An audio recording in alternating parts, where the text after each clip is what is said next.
Oi, gente! Sejam bem-vindos ao meu canal. Eu sou Valesca e nos vídeos anteriores acabei nem me apresentando direito, não é mesmo? E sei que muita gente ficou curiosa para saber quem está por trás dessa voz. Então vamos lá. Eu sou especialista em inteligência emocional, psicoterapeuta, psicanalista, treinadora e analista comportamental. O meu foco é o desenvolvimento saudável das relações entre pais e filhos. O meu trabalho é ajudar famílias a enfrentarem os desafios emocionais e comportamentais do dia a dia, oferecendo ferramentas práticas e personalizadas que realmente funcionam. Tem uma lista enorme de informações, mas o mais importante é o que eu venho fazer aqui com vocês: compartilhar tudo o que eu aprendo, estudo e vivo, porque é isso que eu amo fazer. Se você curte esse tipo de conteúdo e quer aprender com boas leituras, já fica aqui comigo. Toda semana eu trago a leitura de livros incríveis que estamos lendo juntos no meu grupo de WhatsApp. O link estará na descrição do vídeo. Se quiser receber áudios diários, ofertas especiais que disponibilizo lá, você será muito bem-vindo. E claro, né? Se inscreve no canal, deixe seu like, comenta, compartilha com outras famílias e ativa o sininho para não perder nada.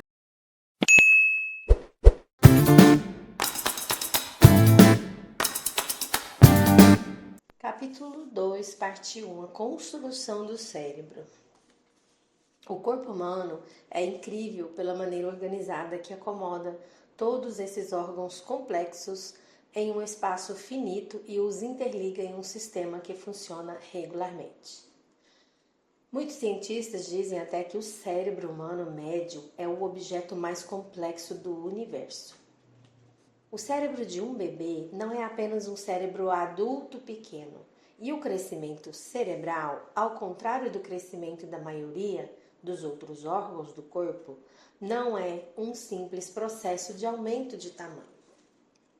O cérebro muda ao crescer, passando por etapas especiais que tiram proveito dos anos da infância e da proteção da família e mais tarde, ao se aproximar o fim da adolescência, do impulso para a independência. Os cérebros infantis e adolescentes são impressionáveis e por uma boa razão. Assim como os pintinhos podem ter o comportamento da mamãe galinha gravado neles, as crianças e os adolescentes humanos podem receber a impressão das experiências que têm e estas podem influir no que eles optam por fazer quando adultos. Foi o que aconteceu comigo. Desde muito cedo, a neurociência e a medicina ficaram gravadas em mim. Minhas experiências cultivaram uma curiosidade irresistível que me sustentou desde meus anos de ensino médio, passando pela faculdade de medicina e pelas pesquisas de pós-graduação até hoje. Cresci como a mais velha de 3 filhos em um lar confortável em Connecticut, a apenas 40 minutos de Manhattan. Morávamos em Greenwich, que já naquela época era o local onde moravam atores, escritores, músicos, políticos, banqueiros e jovens ricos. A atriz Glenn Close nasceu lá. O ex-presidente George Bush cresceu lá e lá morreu o grande maestro Tommy Dorsey. Meus pais eram da Inglaterra e migraram para os Estados Unidos depois da Segunda Guerra Mundial.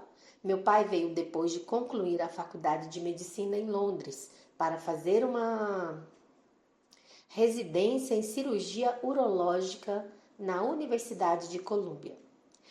Para eles, Greenwich pareceu um ótimo lugar para se instalarem a uma distância adequada da cidade de Nova York para o transporte diário entre a casa e o trabalho. Era uma questão de conveniência e os dois eram bastante indiferentes ao status de celebridade da cidade. Talvez por causa de meu pai, eu era receptiva à aprendizagem de matemática e ciências. Para mim, um grande momento de estampagem que me impeliu na direção da medicina foi uma aula de biologia do 9º ano, na Academia Greenwich. E a melhor parte para mim, memorável na verdade, foi quando cada aluna recebeu um feto de porco para dissecar. Enquanto muitas de minhas colegas de turma Arriaram nas carteiras ante a proposta de fatiar aqueles pequenos mamíferos, alguns correndo para os banheiros em meio a ondas de náuseas. Um punhado de nós entregou-se avidamente à tarefa. Foi um daqueles momentos de definição. As cientistas tinham se separado das que se destinavam a ser escritoras, advogadas e empresárias no futuro. Com uma injeção de látex, as veias e artérias dos porcos estufaram visivelmente, em seus tons coloridos de azul e vermelho. Sou uma pessoa muito receptiva ao que é visual e também gosto de pensar em 3 dimensões. Essa habilidade visual e espacial é útil na neurologia e nas neurociências. O cérebro é uma estrutura tridimensional com conexões entre as áreas que rumam em todas as direções. É útil poder mapear mentalmente essas ligações quando se está tentando determinar onde se localiza um derrame ou uma lesão cerebral em um paciente que apresenta uma combinação de problemas neurológicos. Definitivamente é um ponto positivo para um neurologista. Na verdade, é assim que funciona a mente da maioria dos neurologistas e neurocientistas. Costumamos buscar padrões nas coisas. De fato, nunca me deparei com um quebra-cabeça que não me agradasse. Minha atração pela neurociência no ensino médio e na faculdade começou em uma época anterior às tomografias e às ressonâncias magnéticas, quando o médico precisava imaginar onde estava o problema no cérebro do paciente, visualizando o órgão em uma imagem tridimensional. Sou muito boa nisso. Gosto de ser detetive neurológica e, no que diz respeito às neurociências e à neurologia, revelaram-se a profissão perfeita para me permitir utilizar essas habilidades visuais e espaciais. Se o cérebro humano é um quebra-cabeça, o cérebro adolescente é um quebra-cabeça ainda por ser concluído. Ser capaz de ver onde se encaixam essas partes do cérebro faz parte do meu trabalho como neurologista e resolvi aplicá-la a uma compreensão melhor do cérebro adolescente. Também foi por isso que escrevi este livro, para ajudar o leitor a compreender não apenas o que é o cérebro adolescente, mas também o que ele não é e o que ainda está no processo de vir a ser. Dentre todos os órgãos do corpo humano, o cérebro é a estrutura mais incompleta no nascimento, com apenas cerca de 40% do tamanho que terá na idade adulta. O tamanho não é o único aspecto que se modifica. Todas as ligações internas mudam durante o desenvolvimento. O crescimento cerebral, como se verifica, leva um tempo muito grande. Ainda assim, o cérebro de um adolescente é quase um paradoxo. Tem uma abundância de substância cinzenta, que são neurônios que formam os componentes básicos do cérebro, e um suprimento insuficiente de substância branca, que é o tecido conectivo que ajuda as informações a fluírem com eficiência de uma parte do cérebro para outra. E é por isso que o cérebro adolescente é quase como uma Ferrari novinha em folha. Está preparada e abastecida, mas ainda não passou pelo teste de pista. Em outras palavras, ele está acelerado, mas não sabe muito bem para onde ir. Esse paradoxo levou uma espécie de mensagem cultural confusa. Presumimos que quando alguém tem a aparência física de um adulto, também deve ser mentalmente adulto. Os garotos fazem a barba e as garotas podem engravidar, mas em termos neurológicos, nenhum dos dois tem o cérebro pronto para o horário nobre, ou seja, o mundo dos adultos. O cérebro foi essencialmente construído por completo pela natureza. Do porão para o sótão, dos fundos para a fachada. De modo incrível, ele também estabelece suas conexões começando por trás, pelas estruturas que medeiam nossa interação com o ambiente e regulam nossos processos sensoriais. Visão, audição, equilíbrio, tato e noção de espaço. Essas estruturas cerebrais mediadoras incluem o cerebelo, que ajuda no equilíbrio e na coordenação, o tálamo, que é a estação transmissora de sinais sensoriais, e o hipotálamo, centro de comando na manutenção das funções corporais, incluindo a fome, a sede, o sexo e a agressão. Devo admitir que o cérebro não é muito empolgante de se ver. Pousado sobre a medula espinhal, tem uma coloração cinza clara, daí o termo substância cinzenta, e a consistência num ponto intermediário entre macarrão cozido demais e gelatina. Com menos de 1,5 kg, esse tecido úmido e enrugado tem o tamanho aproximado de 2 punhos unidos e não pesa mais que uma abóbora moranga. A substância cinzenta abriga a maioria das principais células cerebrais, chamadas neurônios. Estas são as células responsáveis pelo pensamento, pela percepção, pelo movimento e pelo controle das funções corporais. Os neurônios também precisam ligar-se uns aos outros, bem como a medula espinhal, para que o cérebro controle o corpo, o comportamento, os pensamentos e as emoções. Eles enviam a maioria de suas ligações com outros neurônios por meio da substância branca do cérebro. O recurso mais comum usado para a obtenção de imagens do cérebro, a ressonância magnética, mostra esplendidamente a distinção entre as substâncias cinzenta e branca. Na superfície externa, o cérebro tem a estrutura enrugada. Os vales ou fendas são denominados de sulcos, enquanto as montanhas ou elevações são chamadas de giros. A figura 1 mostra uma imagem de um exame de ressonância magnética, como os que são feitos nos pacientes. O cérebro tem 2 lados, cada qual chamado de hemisfério. Quando a imagem da RM mostra um corte central em uma direção ou na outra, ângulos de corte A e B, é mais fácil ver os 2 lados. A camada mais superficial do cérebro é chamada de córtex e é composta de substância cinzenta mais próxima da superfície, ficando a substância branca situada abaixo dela. A substância cinzenta é onde se encontra a maioria das células cerebrais, ou seja, os neurônios.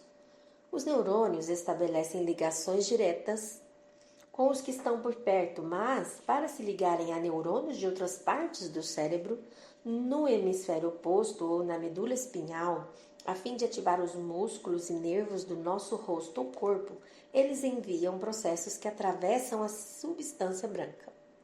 Essa substância branca é assim chamada porque na vida real e também nas varreduras feitas pela RM, sua cor é clara, graças ao fato de os processos neuronais que a atravessam serem revestidos de uma substância gordurosa parecida com um isolante, chamada mielina, que é realmente branca.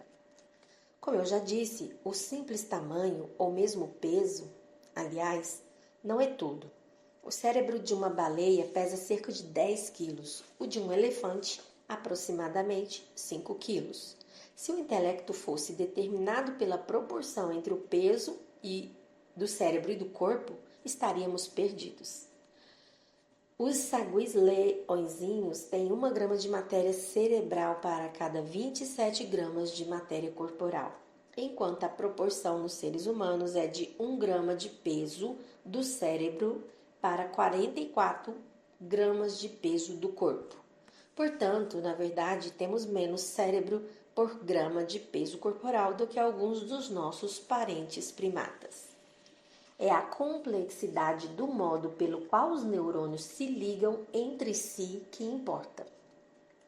Outro exemplo de como o peso do cérebro pouco tem a ver com seu funcionamento, pelo menos em termos de inteligência, é que o cérebro humano feminino é fisicamente menor que o masculino, porém as faixas de QI são as mesmas nos 2 sexos. Com apenas 1,230 kg, o cérebro de Albert Einstein, um dos maiores pensadores do século XX, sem sombra de dúvida, ficava ligeiramente abaixo do peso médio. O tamanho do cérebro humano tem muito a ver, isto sim, com o tamanho do crânio humano. Basicamente, o cérebro tem que caber dentro do crânio. O neurologista precisa medir o tamanho da cabeça das crianças conforme elas vão crescendo. Devo admitir que houve ocasiões em que fiz isso com meus próprios filhos, assim como registrei as mudanças na altura deles, para me certificar que o crânio estava progredindo e dentro da faixa normal de tamanho do cérebro. Ao ficarem mais velhos, eles acharam que eu era louca, é claro, mas quando eram bebês e crianças pequenas, eu não conseguia resistir a me aproximar deles com uma fita métrica tirada da caixa de costura e a tentar fazê-los pararem de se remexer para eu poder tirar só mais uma medida. A verdade é que o tamanho do crânio não nos diz muita coisa. É uma medida tosca e o crânio pode ser grande ou pequeno por uma variedade de razões. Há distúrbios em que a cabeça é grande demais e outros em que é pequena demais. A característica mais importante do crânio é que ele delimita o tamanho do cérebro. 8 dos 22 ossos da cabeça humana são cranianos e sua tarefa principal é proteger o cérebro. No nascimento, esses ossos cranianos são frouxamente unidos pelo tecido conjuntivo para que a cabeça possa ser ligeiramente comprimida quando o bebê passa pelo canal endocervical. Os ossos do crânio são particularmente ligados e têm espaços entre si. Um desses espaços membranosos é a moleira, que todos os bebês têm no nascimento e que se fecha no decorrer do primeiro ano de vida, à medida que os ossos se unem. A maior parte do aumento do tamanho da cabeça ocorre entre o nascimento e os 7 anos de idade, verificando-se o maior aumento do tamanho craniano durante o primeiro ano de vida por causa do desenvolvimento cerebral maciço na primeira infância. Assim, com um tamanho fixo do crânio, a evolução humana fez o melhor que pôde para compactar lá dentro o máximo possível de matéria cerebral. O Homo erectus, do qual evoluiu a espécie humana moderna, apareceu há cerca de 2 milhões de anos. Seu cérebro tinha um volume de apenas 800 a 900 centímetros cúbicos, em contraste com os cerca de 1.500 centímetros cúbicos do atual Homo sapiens. Visto que o cérebro humano moderno tem quase o dobro do tamanho do encontrado em nossos ancestrais, o crânio também precisou crescer e, por sua vez, a pelve feminina teve que se alargar para acomodar a cabeça maior. A evolução realizou tudo isso em apenas 2 milhões de anos. Talvez seja por essa razão que o desenho do cérebro, embora extraordinariamente engenhoso, também dá a ligeira impressão de ter sido atualizado às pressas. De que outra maneira explicar suas condições de aperto?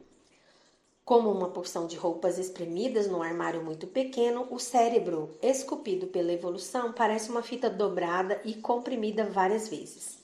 Essas dobras, com suas elevações ou giros e vales ou sulcos, como vimos na figura 1, dão ao cérebro humano a aparência de uma superfície irregular, resultado de toda aquela extrema compactação dentro do crânio. Como não é de surpreender, os seres humanos têm a mais complexa estrutura de dobras cerebrais de todas as espécies. À medida que nos deslocamos pela escala filogenética, descendo até os mamíferos mais simples, as dobras começam a desaparecer. Cães e gatos têm algumas dobras, mas nem de longe tantas quanto os seres humanos, e ratos e camundongos não têm praticamente nenhuma. Quanto mais lisa a superfície, mais simples o cérebro. Embora esse órgão pareça bastante simétrico, quando visto de fora, na parte interna existem diferenças importantes entre um hemisfério e outro. Ninguém sabe realmente por quê, mas o lado direito do cérebro controla o lado esquerdo do corpo e vice-versa. Isso significa que o córtex direito governa os movimentos do seu olho, braço e perna esquerdos, enquanto o córtex esquerdo está no comando do seu olho, braço e perna direitos. No tocante à visão, as informações provenientes do lado esquerdo do campo visual entram pelo tálamo direito até o córtex occipital direito, e as informações do campo visual direito vão para o esquerdo. Em geral, acredita-se que a percepção visual e espacial esteja mais do lado direito do cérebro. A imagem do corpo, com efeito, pode ser mapeada na superfície do cérebro, e esse mapa foi denominado de homúnculo, do termo latino correspondente a homenzinho. No córtex motor e sensorial, as diferentes áreas do corpo recebem um espaço maior ou menor, dependendo de sua importância funcional. O rosto, os lábios, a língua e a ponta dos dedos recebem o espaço maior, já que a sensação e o controle necessários dessas áreas devem ser mais precisos que os de outras, como a parte central das costas. Um neurocientista canadense do início do século XX, chamado Wilder Penfield, foi o primeiro a descrever o mapa cortical ou homúnculo depois de realizar uma cirurgia para retirar partes do cérebro que causavam ataques epiléticos. Penfield estimulou áreas da superfície cerebral para determinar quais eram as partes que seriam seguro remover. Estimular uma área fazia com que um membro ou uma área facial, por exemplo, tremesse ou tivesse um espasmo e, depois de fazer isso com muitos pacientes, ele pôde criar um mapa padronizado. A quantidade da área cerebral dedicada a uma dada parte do corpo varia conforme a complexidade de sua função. Por exemplo, a área dedicada às mãos e aos dedos, aos lábios e à boca é aproximadamente 10 vezes maior que a correspondente a toda a superfície das costas. Mas afinal, o que é que você faz com as costas, além de curvá-las? Assim, todas as regiões cerebrais correspondentes a uma mesma parte do corpo acabam ficando em estreita proximidade. Meu trabalho de conclusão do curso de graduação na Smith College, na cidade de North Peyton, em Massachusetts, examinou várias dessas áreas cerebrais dedicadas a partes isoladas do corpo e averigou se a estimulação excessiva de um membro do corpo poderia resultar em que uma área maior do cérebro fosse dedicada a essa parte. Tratou-se, na verdade, de um experimento inicial sobre a plasticidade do cérebro, para ver se ele se alterava em resposta a estímulos externos. Muitos estudos impressionantes foram feitos desde o fim da década de 70 para respaldar todo o conceito de estampagem. Alguns dos trabalhos mais famosos que me inspiraram em minha pequena mamografia foram feitos por uma dupla de cientistas de Harvard, David Hubel e Thorsten Wilson. O termo que começou a ser usado foi plasticidade, que significava que o cérebro podia ser modificado pela experiência. Era moldável como o plástico.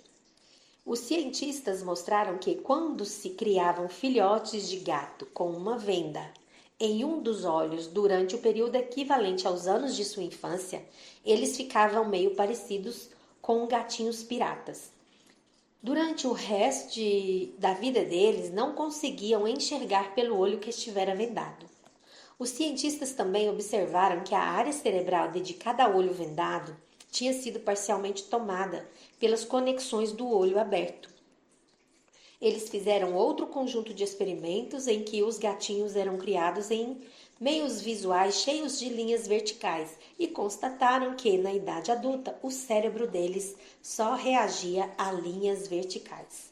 O essencial é que os tipos de pistas e estímulos presentes durante o desenvolvimento do cérebro realmente alteram a maneira de ele funcionar em fases posteriores da vida. Portanto, meu experimento na faculdade mostrou basicamente a mesma coisa, não com respeito à visão, mas ao tato.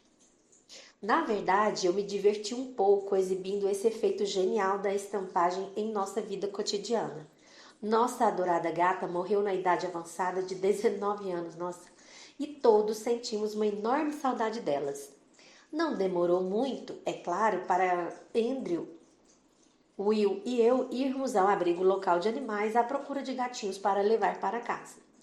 Caímos de amores pela tampinha de uma ninhada e levamos conosco a gatinha mais miúda e carente que alguém poderia imaginar. Os meninos escolheram o nome, Gil. Ela estava sempre nos nossos colos. Era uma gatinha muito receptiva a pessoas. Lembrei-me dos experimentos sobre plasticidade cerebral e disse a Andrew e Will: quando a segurarmos, vamos massagear suas patas para ver se ela se torna uma gata com melhor coordenação.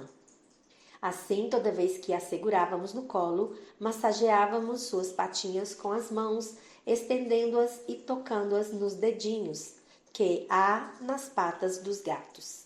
E, dito e feito, Gil começou a usar muito mais as patas do que qualquer outro gato que já houvéssemos tido. E eu tive um gato atrás do outro desde os 8 anos de idade. Ela usava as patas em coisas em que a maioria dos gatos não usaria. Era muito patacêntrica e circulava pela casa derrubando pequenos objetos das mesas e sentindo evidente prazer ao vê-los bater no chão. Isso era fonte de consternação, pois nem tudo que ela derrubava era inquebrável. Além disso, também era comum que ela usasse a pata esquerda para comer, enfiando-a cuidadosamente na lata de ração para gatos e recolhendo o alimento para levá-lo à boca. Ao observá-la, começamos a notar que ela usava quase sempre a pata esquerda para fazer essas coisas. Tínhamos uma gata canhota e então, de repente, nos demos conta de que, quando a pegávamos para massagear suas patas, ela ficava de frente para nós e, como todos somos destros, sempre estimulávamos muito mais sua pata esquerda que a direita. O projeto caseiro de demonstração da plasticidade neuronal estava concluído. Sei que, se pudéssemos examinar o cérebro dela, teríamos visto que havia mais espaço cerebral dedicado às suas patas, especialmente a pata dianteira esquerda do que no gato médio. Esse mesmo fenômeno de realocação do espaço cerebral com base nas experiências de vida também acontece com as pessoas. Chamamos essa parte da vida de período crítico, no qual o ambiente pode modificar a natureza. Mas voltemos a falar disso depois. E se você chegou até aqui, de coração, muito obrigada. Isso mostra que você se importa de verdade em oferecer o melhor para os seus filhos. E isso já é um passo gigante na jornada da educação com amor e consciência. Se esse vídeo te ajudou de alguma forma, quero te pedir novamente, deixa o seu like, se inscreve no canal e ativa o sininho, porque aqui tem sempre conteúdo pensado com carinho para apoiar tanto você, mamãe, quanto você, papai. E tem mais um vídeo incrível aqui no canal que está aparecendo na tela agora. É só clicar e continuar essa jornada com a gente. Um grande beijo e até o próximo vídeo.